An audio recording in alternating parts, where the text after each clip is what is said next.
Hello and welcome to Avika academy. आज की class में अपन डिस्कस करेंगे क्लास 9 चैप्टर नंबर 2 पोलिनोमियल जो है उसके 2.1 का जो क्वेश्चन नंबर 1 है उसका सॉल्यूशन अपन देखेंगे। ठीक है, तो स्टार्ट करते हैं। सबसे पहले क्वेश्चन नंबर जो 1 है वो देखो। ठीक है, तो निम्नलिखित में से कौन कौन से व्यंजक, ये जो व्यंजक आपको दे रखे हैं उनमें से कि एक चर वाले बहुपद है और कौन कौन से नहीं है, अपने उत्तर के लिए कारण दीजिए। ये जो आपको 5 क्वेश्चन दे रखे हैं, इन व्यंजक में से आपको बताना है कि कौन कौन से तो एक चर में बहुपद है और कौन कौन से नहीं है। रीज़न भी आपको बताना है कि अगर एक चर में बहुपद है तो क्यों है और नहीं है तो क्यों नहीं है। ठीक है, तो देखो इन क्वेश्चंस को करने के लिए इससे प्रीवियस जो वीडियोस के अंदर मैंने 2.1 है उस 2.1 का इंट्रोडक्शन करवाया था। अगर वो आपने नहीं देखा तो पहले वो देख लो। ठीक है, देखो क्वेश्चन नंबर जो 1 है उसका पहला पार्ट कि 4x² माइनस का 3x+7 कि ये एक चर में बहुपद है या एक चर में बहुपद नहीं है। ठीक है, तो पहले देखो चर क्या होता है और बहुपद क्या होता है, जो कि मैं प्रीवियस वीडियो में बता चुका हूँ। एक बार मैं आपको रिवाइज करवा दूँ कि वो होता क्या है। दो वर्ड है टोटल, एक तो वेरिएबल कि चर क्या होता है। तो चर तो मैंने आपको बता रखा है कि जिसकी वैल्यू चेंज हो सकती है, जिसका मान चेंज हो सकता है, तो अपन कह सकते हैं कि वो चर है। फॉर एग्जांपल कि x हो, y हो, z हो, t हो, m हो, ये सारे क्या होते हैं, वेरिएबल होते हैं, चर होते हैं जिसकी वैल्यू चेंज हो सकती है। ठीक है, इसके अलावा बहुपद क्या होता है।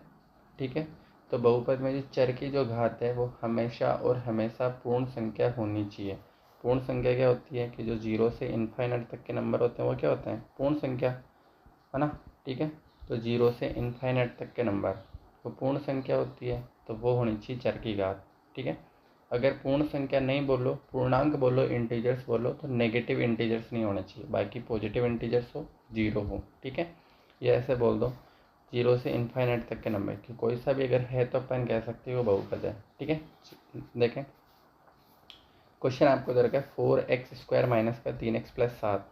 आप मेरे को ऐसे बताओ कि यहाँ पे जो x है उस x के अलावा कोई और दूसरा चर है क्या, नहीं है, तो अपन कह सकते हैं कि इसमें एक चर है। अब बहुपद है या नहीं है वो अपन चेक कर लेंगे।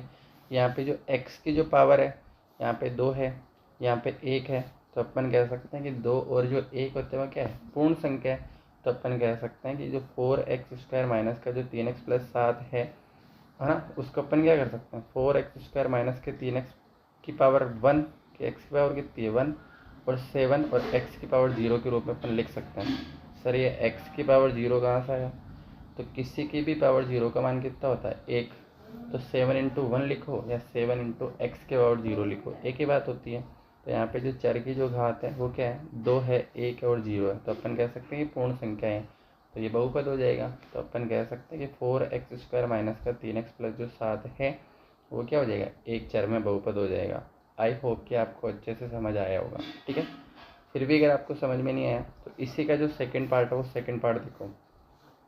क्वेश्चन आपको दे रखा है y² प्लस √2 कि ये y² प्लस √2 जो है वो एक चर में बहुपद है या एक चर में बहुपद नहीं है, अपन चेक कर लेंगे। ठीक है, तो आप मेरे को ऐसे बताओ कि इसके अंदर y जो है उस y के अलावा दूसरा आपको चर दिख रहा है क्या, नहीं दिख रहा है, तो अपन कह सकते हैं इसमें केवल और केवल कितना चर है, एक चर। बहुपद है या नहीं है वो अपन चेक कर लेंगे। तो आप मेरे को ऐसे बताओ कि ये जो क्वेश्चन है इस व्यंजक को मैं ऐसे लिख सकता हूँ कि y² प्लस √2 इसके गुणा में कितना है, √2 इंटू 1 लिखो या √2 इंटू 1 लिखो, एक ही बात है। तो उस एक की जगह मैं कितना लिख सकता हूँ, y की पावर 0। क्यों, क्योंकि किसी की भी पावर 0 का मान कितना होता है 1, तो या तो √2 इंटू 1 लिख दो या √2 इंटू वाई की पावर 0 लिख दो, एक ही बात है। तो यहाँ पे केवल और केवल जो है वो कौन सा चर है, y चर है। y के जो घातांक है यहाँ पे कितना है 2, यहाँ पे कितना है 0, जो कि पूर्ण संख्या है। तो अपन कह सकते हैं कि ये जो y² प्लस √2 जो है वो एक चर में बहुपद है। ठीक है, और ये क्या हो जाएगा इसका आंसर। आई होप कि आपको अच्छे से समझ आया होगा। फिर भी अगर आपको समझ में नहीं आया तो इसी का जो थर्ड पार्ट है वो थर्ड पार्ट देखो। क्वेश्चन आपको दे रखा है 3√t प्लस t√2। अब देखो ये जो रूट होता है उस रूट का क्या मतलब होता है वो देखो। पहले तो रूट का मतलब होता है आदिघात। इसको जो है वो मैं ऐसे लिख सकता हूँ कि 3 की टी की पावर 1/2 प्लस टी और ये √2 ऐसे का ऐसा, ठीक है, मतलब होता है आधी घात 1/2। तो आप मेरे को इसमें देख के बताओ यहाँ पे केवल और केवल कौन सा चर है, टी। तो अपन कहेंगे कि एक चर है इसके अंदर। कितना चर है, एक चर। अब बहुपद है या नहीं है वो अपन देखेंगे। यहाँ पे टी की जो घात है वो कितनी है, 1/2, और ये जो 1/2 है वो पूर्ण संख्या नहीं होती। अगर ये पूर्ण संख्या नहीं है तो अपन कह सकते हैं कि ये एक चर में बहुपद नहीं है। आई होप कि आपको अच्छे से समझ आया होगा, ठीक है। नेक्स्ट देखो, फोर्थ पार्ट। क्वेश्चन आपको दे रखा है y प्लस 2/y। क्वेश्चन जो आपको दे रखा है वो दे रखा है आपको y प्लस 2/y। इसको आपको चेक करके बताना है कि बहुपद है या नहीं है। तो पहले इसको सिंप्लीफाई कर लो, है ना। ये जो y है वो y ऐसे का ऐसा, प्लस ऐसे का ऐसा, 2 ऐसे का ऐसा। ये अपोन में जो y है उस y की पावर कितनी है, 1। और ये ऊपर अगर जाएगा तो y की पावर कितनी हो जाएगी, -1।